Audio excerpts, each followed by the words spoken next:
நாகமணி நான் யாருக்கும் சொந்தமாக விடவே மாட்டேன். ஏன் தெரியுமா? அந்த நாகமணி இந்த கருணாக்கு தான் சொந்தம்.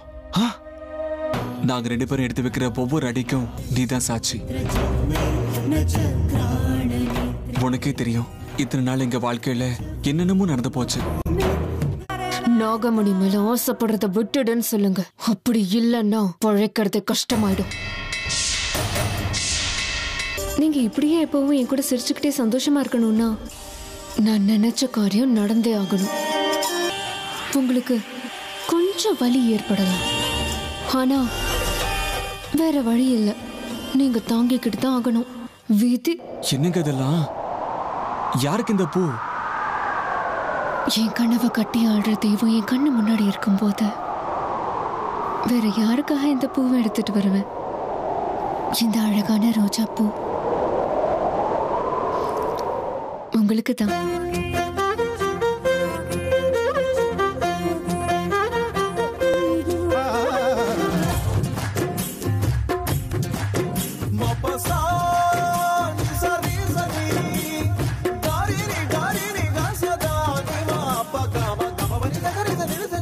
ஏன் என்னாச்சு அர்ஜுன்? பிடிக்கலையா?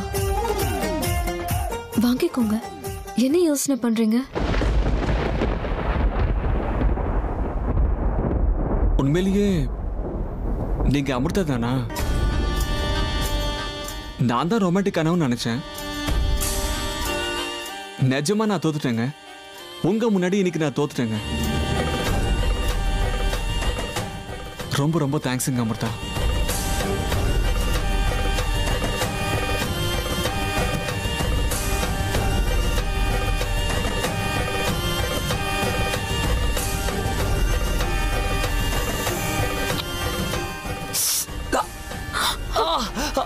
ஐயோ அர்ஜுன், ஐயோ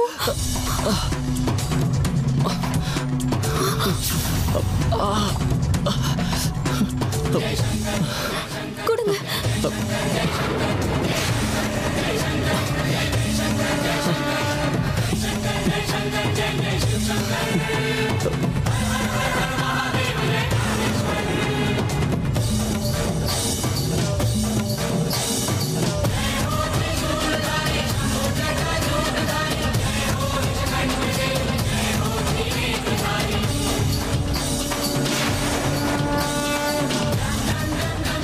என்ன அர்ஜுனுக்கு இவ்வளவு ரத்தம் கொட்டிக்கிட்டு இருக்கு? ஐயோ அர்ஜுன், என்ன மன்னிச்சிடுங்க. பாவம், உங்க கையில எவ்வளவு ரத்தம் கொட்டுது பாருங்க. என்னாலதான் உங்க கைக்கு காயம் ஏற்பட்டுச்சு. என்ன இவ்வளவு ரத்தம் வருது? அத்தனோண்டு முள்ளால. ஓ சரி, போகட்டும், விடுங்க. இந்த சின்ன காயத்துக்கெல்லாம் எதுக்கு இவ்வளவு டென்ஷன் ஆகுறீங்க? நீங்க என் மேல இவ்வளவு அக்கறை காட்டுறீங்களே, அதுலயே வலியெல்லாம் போயிடுச்சு. நான் சம போக அந்த முள்ளு உங்களை எந்த அளவுக்கு காயப்படுத்திடுச்சு? இன்னும் வலி அதிகமா இருக்கு அர்ஜுன்? அதெல்லாம் ஒண்ணும் இல்லைங்க அமிர்தா. கார்ல ஃபர்ஸ்ட் எய்ட் பாக்ஸ் இருக்கு. தேவையில்லாம டென்ஷன் ஆகாதீங்க, சரியா? வாங்க.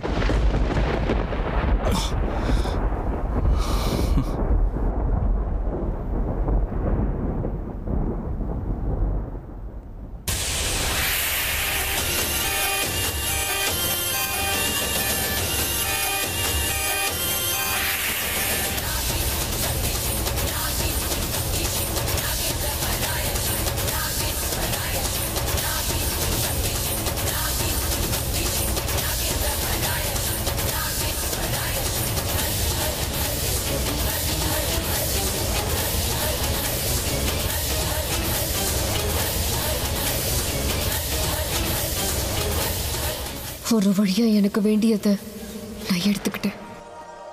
ராத்திரி வரைக்கும் இந்த ரத்தம் காயாம அப்படியே இருக்கிற மாதிரி பார்த்துக்கணும்.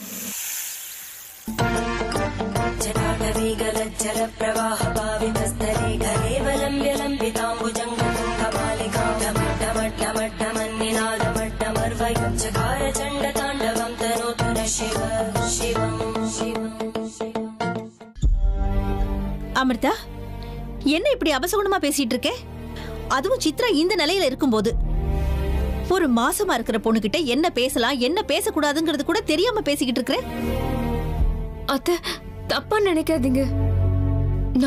நாகமணின்னு போய் ருத்ரா மாமாவுக்கு என்ன ஆச்சு அதெல்லாம் ஞாபகம் வந்துச்சு, அதான் அப்படி சொன்னேன். மத்தபடி வேற எந்த கெட்ட எண்ணமும் எனக்கு இல்ல. நான் சொன்ன விதம் உங்களுக்கு எல்லாம் பிடிக்காம இருக்கலாம், நான் கொஞ்சம் கடினமா சொல்லி இருக்கலாம். ஆனா அதுக்கு காரணம் சித்ரா அக்கா மேலயும் கரண் மாமா மேலயும் நான் வச்சிருக்கிற பாசம், வேற எந்த கெட்ட எண்ணமும் இல்ல. அது எனக்கும் நல்லா புரியுது அமிர்தா. ஆனா இனிமே நீ எது பேசுறதா இருந்தாலும் கொஞ்சம் முன்ன பின்ன யோசிச்சு அப்புறமா பேசுமா. வீட்ல எல்லாருமே மனசு சரியில்லாம இருக்கும். சரி போகட்டும், விடு. ஏதோ கெட்ட நேரம். இல்ல அத்தை, நீங்க சொன்னதும் சரிதான். சித்ராக்கா, நான் பேசின வார்த்தைகளால உங்க மனசு புண்பட்டிருந்தா, வேதனை அடைஞ்சிருந்தா தயவு செஞ்சு என்ன மன்னிச்சிருங்கக்கா. பரவாயில்ல, விட அமிர்தா. அதுவும் இல்லாம நீ சொன்னதுல தப்பு எதுவும் இல்லையே. எப்படி பார்த்தாலும் நீ சொன்னது 100% உண்மைதானே. இவர் என்னமோ ரொம்ப பிடிவாதம் பிடிக்கிறாரு. அதை நினைக்கும் போது தான் எனக்கு ரொம்ப பயமா இருக்கு. சித்ராக்கா, அதெல்லாம் நீங்க ஒன்றும் பயப்பட வேண்டாம். உங்க குழந்தைக்கு எதுவும் ஆகாம நல்லபடியா பாத்துக்க வேண்டியது என்னோட பொறுப்பு.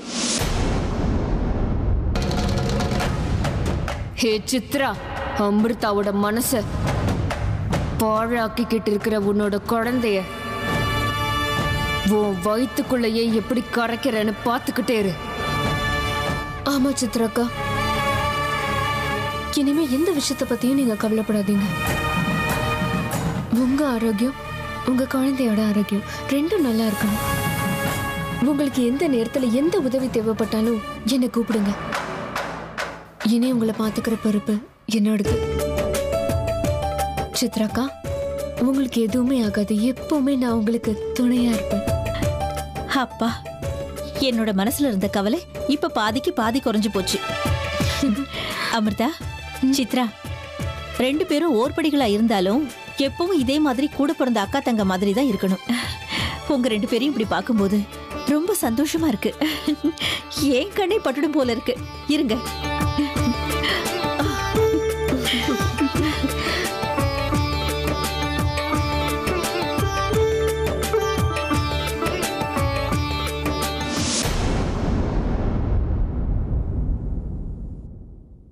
அப்பா, வர சொன்னீங்களே.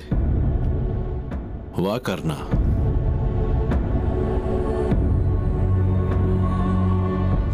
எனக்கு தெரியும், இன்னைக்கு காலையில நான் உன்கிட்ட ரொம்ப முரட்டுத்தனமா நடந்துகிட்டேன். பெத்த புள்ளன்றத மறந்து நான் உன்னை அடிச்சிட்டேன்.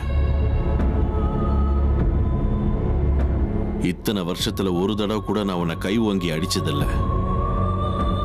ஆனா ஏதோ ஒரு ஆவேசத்துல அப்படி நான் நடந்துகிட்டேன்.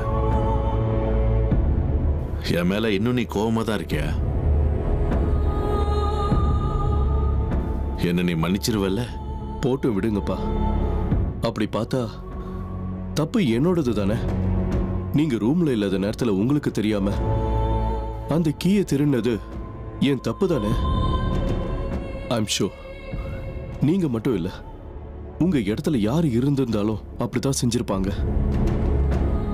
அதுவும் இல்லாம என்ன அடிச்சது 3வது மனுஷன் இல்லையே, நீங்க தானப்பா. பரவாயில்ல, விடுங்க. இருந்தாலும் கருணா, இப்படி ஒரு தப்பு இனிமே எப்பவும் நடக்க கூடாது. அத சொல்லதான் நான் உன்னை வர சொன்னேன். ஒரு விஷயம் தெரிஞ்சுக்கோ, நாகமணி இப்ப தன்னோட சக்தியை இழந்து இப்ப சக்தி இல்லாம இருக்கு. அதுக்கு முழு சக்தியை கொடுக்கிற வரைக்கும் நமக்கு பாபாவோட உதவி நிச்சயம் தேவை. அது வரைக்குமாவது நம்ம பாபா கிட்ட நல்லவங்களா இருக்கணும். ஒரு தடவை நாகமணிக்கு முழுமையான சக்தி வந்துருச்சுன்னா அதுக்கப்புறம் அது நமக்கு தான். அது வரைக்கும் கொஞ்சம் பொறுமையா இருக்காருனா. அவசரப்பட்டு நீ ஏதாவது பண்ணிட்டீன்னா மொத்த திட்டமும் பாழா போயிடும். அது மட்டும் இல்லாம இந்த விஷயம் பாபாவுக்கு மட்டும் தெரிஞ்சதுன்னா அவர் அதுக்கு சக்தியை கொடுக்க எனக்கு உதவி செய்ய மாட்டாரு. அதனாலதான் நான் உன்கிட்ட இவ்வளவு கடுமையா நடந்துகிட்டேன். கருணா, நான் சொல்றது உனக்கு புரியுதா இல்லையா? நீ என்னெல்லாம் சொல்லணுமோ அது எல்லாத்தையும் சொல்லு. ஆனா நான் செய்யறத தான் செய்வேன். மொத்தத்துல என் காரியம் ஆகிற வரைக்கும் உன்கிட்ட நல்லவனா இருந்தாதான் என் காரியம் நடக்கும். அது மட்டும் நல்லா புரிஞ்சு போச்சு. எனக்கும் நல்லா நடிக்க தெரியும்பா. கருணா, கருணா, ஏன் இப்படி அமைதியா நிக்கிற? சரிப்பா, நீங்க சொன்னதெல்லாம் புரிஞ்சுது, நல்லா புரிஞ்சுது. இனிமே என்னைக்குமே இந்த மாதிரி தப்பு நடக்காதுப்பா. தயவு செஞ்சு நான் அவசரப்பட்டதுக்காக என்னை மன்னிச்சிருங்கப்பா. சரி சரி. கருணா, ரொம்ப நேரம் ஆயிடுச்சு. சித்ரா ரூம்ல தனியா இருப்பா. போ.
எவ்வளவு அழகா இருக்கீங்கன்னு தெரியுமா அர்ஜுன்?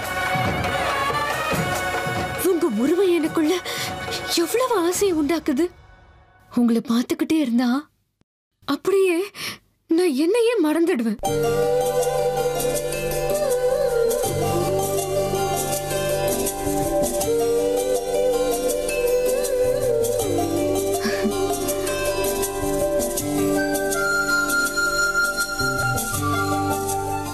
ஆனா உங்களோட இந்த அழகான உருவத்தை வச்சுக்கிட்டு நான் செய்ய போற இந்த காரியம் பயங்கரமானது. இந்த காரியத்தை செய்ய நம்ம நாகலோகத்துல கூட ஒத்துக்க மாட்டாங்க. அப்படி ஒரு பெரிய காரியத்தை நான் இப்ப செய்ய போறேன். அது உங்களை எனக்கு சொந்தமாக்கிக்கணுங்கிற ஒரே ஒரு காரணத்துக்காக தான். எங்களோட சட்ட திட்டங்களுக்கு எதிரான காரியம்னு தெரிஞ்சோம் இந்த காரியத்தை செய்ய நான் துணிஞ்சிட்டேன். எதுவும் செய்ய முடியாது. ஏன் தெரியுமா? இந்த சேஷன் காதல்ல விழுந்துட்டான். என்னுடைய காதலை காப்பாத்திக்க நான் எந்த எல்லையை தாண்டறதுக்கும் தயாராத்தான் இருக்கேன் அர்ஜுன். என்ன ஆனாலும் சரி, உங்களை விடவே மாட்டா இந்த சேஷா.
பாட்டி காஃபி. ஐயோ கடவுளே! சித்ரா, என்னம்மா இதெல்லாம்? நீ எப்பவும் ரெஸ்ட் எடுத்துக்கணும் நான் உன்கிட்ட சொன்னா இல்லையா? அமிர்தா கிட்ட சொல்லிருந்து அவ காஃபி போட்டு கொண்டு வந்திருப்பாள்ல. என்ன பொண்ணுமா நீ? என்ன சொன்னாலும் எங்க பேச்சு நீ கேட்க மாட்டேங்கிற. என்ன அத்தை நீங்க பேசுறது பார்த்தா எனக்கு என்னமோ 8 மாசம் முடிஞ்சு நிற மாச கர்ப்பிணி மாதிரி தோணுது. இப்படி சின்ன சின்ன வேலைகள் செஞ்சாதானே நாளைக்கு எனக்கு பிறக்க போற குழந்தை ஆரோக்கியமா பிறக்கும். ஒரே இடத்துல உக்காந்துகிட்டு இருந்தா உடம்பு வெயிட் தான் போடும். நான் சொன்னது கரெக்டா தப்பா? நீங்களே யோசிச்சு சொல்லுங்க. கரெக்ட், ரொம்ப ரொம்ப கரெக்ட். ஹேமா 3 பெத்தவ 6 பெத்தவளுக்கு சொல்லி கொடுத்தாலாம். அந்த மாதிரி இருக்கு, கேட்டுக்கோ. உண்மைய சொல்லணும்னா உனக்கு ஏதாச்சும் வேலை செய்யாம இருக்க முடியாது இல்ல? சரி போகட்ட விடு ஹேமா, அவளுக்கு எப்படி தோணுதோ அப்படி இருக்கட்டும். சும்மா ரூமுக்குள்ளேயே உட்காந்துட்டு இருந்தா அவளுக்கும் போர் அடிக்கத்தானே செய்யும்.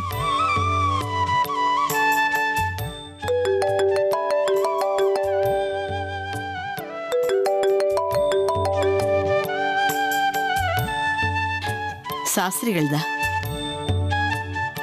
சொல்லுங்க சாமி.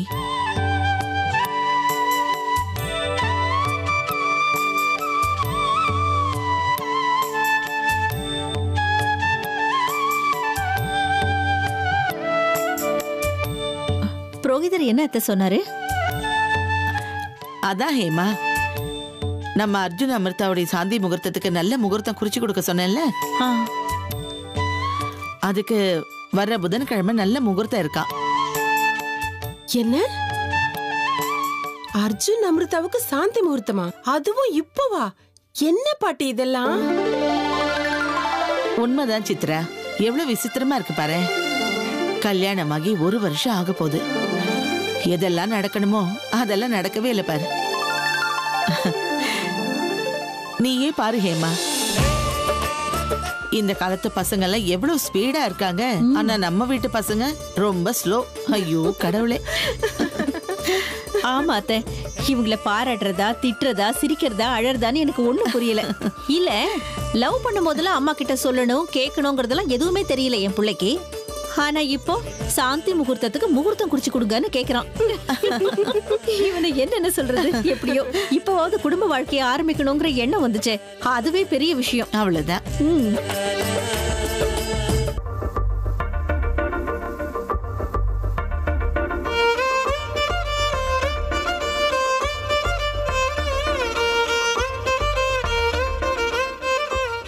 என்ன அப்படி பாக்குறீங்க? அப்பா என்னங்க நீங்க?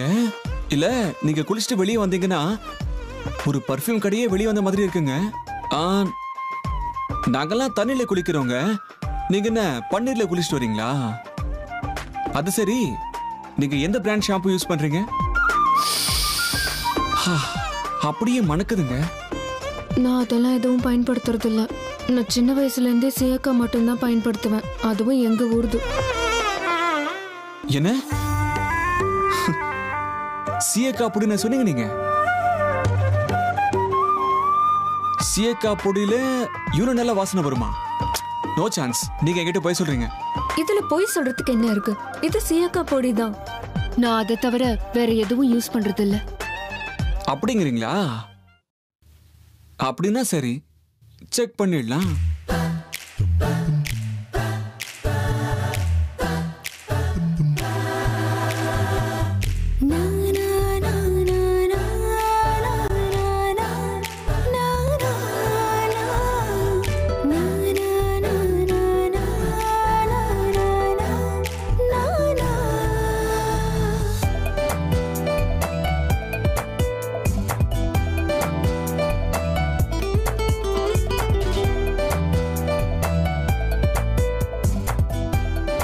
ஐயோ, என்ன அர்ஜுன், என்ன பண்றீங்க?